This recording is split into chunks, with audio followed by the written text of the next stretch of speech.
kupitia maelekezo ya Daktari Samia Suluhu Hassan. Kama mnavyofahamu, ni Wizara ya Maliasili na Utalii iliyopewa jukumu la kuitangaza nchi kwa vivutio vyetu na mambo mengine yote.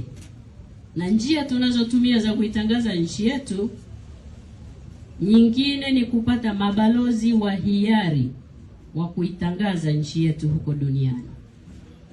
Sasa kwa kazi nzuri aliyoifanya, kwa alivyopita kuona yote, sisi tumekuja leo na cheti cha uteuzi. Tunamteua ndugu yetu Rio Ferdinand kuwa balozi wa hiari wa utalii wa Tanzania.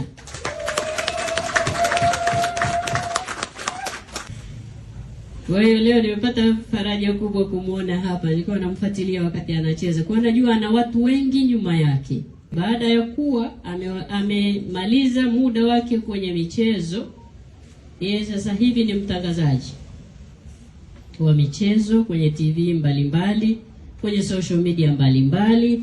Tunaona ana wafuasi zaidi ya milioni 25.